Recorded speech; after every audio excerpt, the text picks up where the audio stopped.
Okay, today we are diving into one of the most misunderstood and honestly most intimidating texts in history, the Book of Revelation.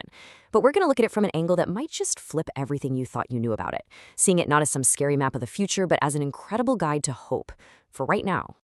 I mean, when you hear the word revelation, what's the first thing that pops into your head? For most of us, it's images of apocalypse, cosmic battles, the end of the world. It's pretty much become our cultural shorthand for doomsday. And yeah, for centuries, that's exactly how people have read it. Like it's a literal, step-by-step forecast of events that are just waiting to happen.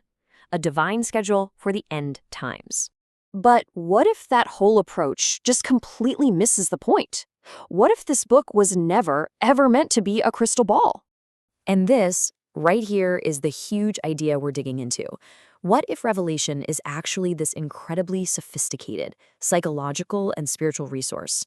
One that was written to help entire communities navigate and, survive overwhelming trauma. All right, so let's start by totally shifting our perspective. A lot of modern scholarship is looking at Revelation and seeing something different. Not a prophecy, but a form of pastoral care for the people who first read it. And this really captures the shift in thinking, right? We're moving away from that popular idea of Revelation as this scary doomsday prophecy and toward a scholarly view that sees it as a guide designed to help people process just catastrophic loss and suffering. It's a total game changer for understanding what this text is trying to do.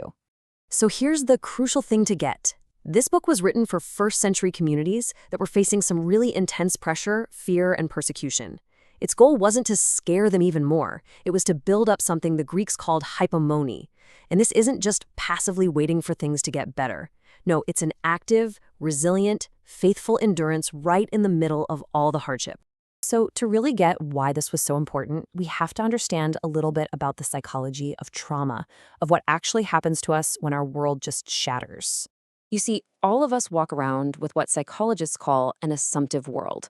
Think of it like the foundation of a house you don't even know is there. It's this set of deep, unconscious beliefs that the world is a generally safe place, that life has meaning, and that we ourselves are worthy people. It's the very framework that lets us get up and navigate the day. But catastrophic trauma, it just dynamites that foundation. According to the psychologist Ronnie Jana of Bullman, it specifically destroys three core beliefs: that the world is good, that it makes any sense, and that we have any value. And when those collapse, we're just left completely lost, totally disoriented.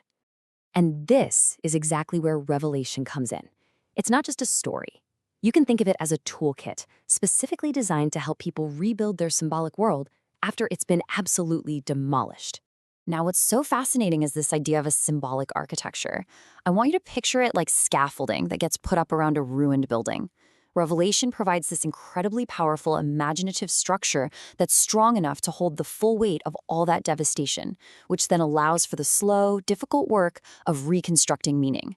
So how does this actually work? Well, when trauma makes the world feel just evil, Revelation looks that evil right in the eye, acknowledges it, but refuses to surrender to it. When life feels like pure chaos, Revelation reframes that chaos into a powerful form of witness. And when trauma leaves you feeling worthless, the text just powerfully shouts that you are seen, you are valued, and you are held. It's like a direct, therapeutic response to trauma's deepest wounds. Now, listen, this is not just some abstract academic theory. We actually have centuries of proof that this interpretation works, and we find it in the lived experience of the African American community. For generations, in the face of a most imaginable racialized trauma, African American communities have turned to the powerful imagery in Revelation.